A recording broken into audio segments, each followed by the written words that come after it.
Assalamualaikum warahmatullahi wabarakatuh.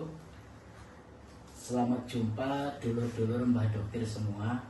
Pada video perdana kali ini Mbah Dokter akan membahas terkait gampangannya pusing.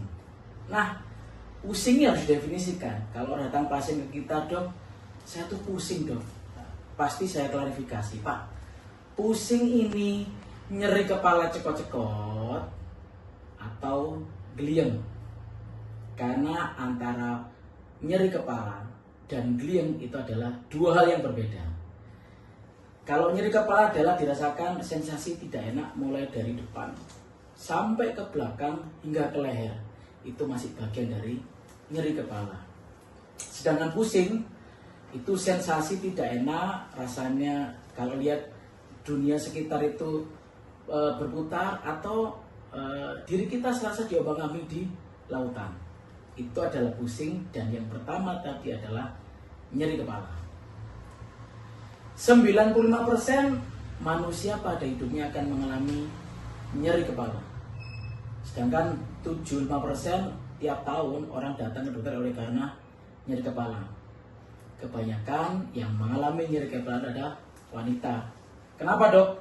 Karena berhubungan dengan hormonal. Dalam sekian banyak pasien, 4% diantaranya kalau kita ke poli, minimal orang datang dengan keluhan nyeri kepala. Nah, nyeri kepala ini ada dua. Yang pertama primer, yang kedua adalah sekunder. Kalau primer ya tidak diketahui penyebabnya. Sedangkan sekunder oleh karena di tempat lain ada suatu. Salah satunya kalau sekunder yang paling gampang adalah stroke. Stroke itu bisa menyebabkan nyeri kepala. Tumor bisa menyebabkan nyeri kepala. Itu contoh yang paling gampang. Terus muncul pertanyaan, dok, Mbah Dokter, kapan kita perlu ke dokter? Nah, ini yang harus kita ketahui bersama. Kapan nih orang dengan nyeri kepala datang ke kita?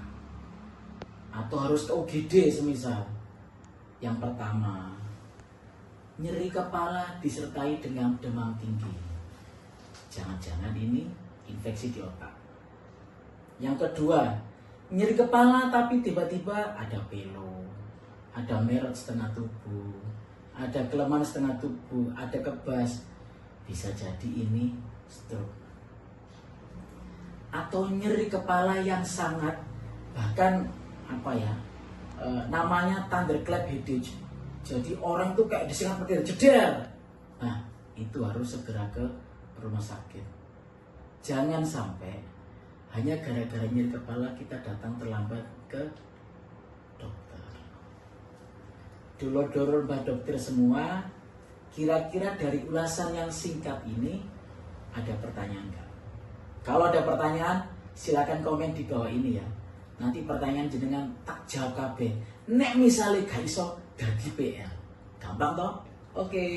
Assalamualaikum warahmatullahi wabarakatuh.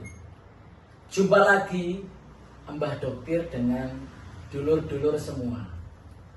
Pada video kali ini Mbah Dokter kepingin membahas apakah ini mitos atau fakta. Paling enggak ada 3 hal yang sering ditanyakan oleh pasien kepada Mbah. Pasien datang dengan nyeri kepala. Dia selalu tanya, dok, saya ini nyeri kepala, cekot-cekot, apa semuanya butuh kacamata? Apakah ini benar atau fakta? Nah, sebagian benar, sebagian tidak. Nah, cara memastikannya, ya kita harus ke dokter mata. Apakah dengan diberikan kacamata, setelah dari pemeriksaan dokter mata, nyeri kepala kita berkurang? Jangan-jangan nggak ada hubungan sama sekali dengan kacamata. Yang pertama. Terus yang kedua, dok, apakah nyeri kepala itu selalu berhubungan dengan darah tinggi? Loh, tidak.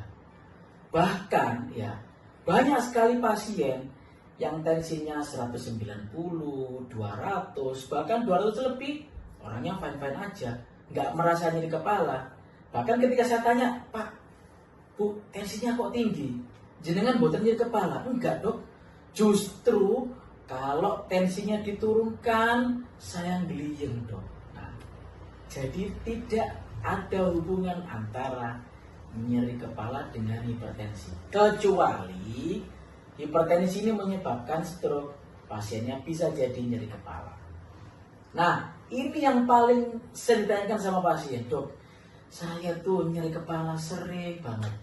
Tak kasih obat pereda nyeri kambuh, pereda nyeri kambuh.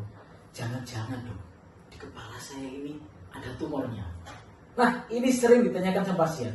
Padahal 70% hingga 80% nyeri kepala itu tidak diketahui penyebabnya. Makanya orang saya datang ke kita itu ya begitu dicek di pemeriksaan fisik normal, di CT scan normal, karena memang di kepalanya, di dalam otaknya tidak ada sesuatu yang bermasalah. Itu kita sebut dengan nyeri kepala primer. Yang paling nggak enak lagi kalau orang datang, dok, saya tuh nyeri kepala dok. Kenapa Pak? Nyeri kepalanya nih sembuh kalau akhir bulan, tapi tengah bulan nyeri kepala cekot-cekot. Saya tanya, kok bisa Pak? Ya gimana nggak nyeri kepala dok? Dompetnya kering dok, kalau dibuka kayak kopiah ya. Jadi kalau buka kopiah kering itu nyeri kepala dok. Lah ini obatnya nggak di saya ini Pak. Jadi kalau nggak punya uang ini obatnya beda lagi ya. Jadi itu. Nah, berikutnya adalah dok, kalau saya nyeri kepala yang saya lakukan apa? Yang paling gampang adalah istirahat, paling nggak tidur. Yang kedua, minum air putih. Yang ketiga, relax. Yang apa yang terserah, orang menonton TV boleh. Nah, kira-kira dok, kalau biar kita jarang terserang nyeri kepala, tipsnya apa? Yang paling gampang adalah satu, olahraga. Yang kedua, ya kalau jenengan hobi meditasi ya atau yoga, silakan meditasi dan relaksasi. Yang ketiga, nah ini yang paling sering ya, orang sibuk kerja, lupa minum. Dehidrasi bisa menyebabkan orang nyeri kepala. Dan yang terakhir yang sering kita lupakan adalah pola makan yang sehat. Pola makan yang sehat itu gimana sih dok? Paling tidak kecukupan kebutuhan karbohidrat, protein, lemak, dan esensial. Itu bagi saya sudah cukup untuk kita mengurangi resiko untuk nyeri kepala. Cuma yang tadi itu, kalau nggak punya uang ya Mbah Dokter nggak punya penyelesaian rek. Sampeyan golek dhewe duwite. Gak ngono ah. Oke?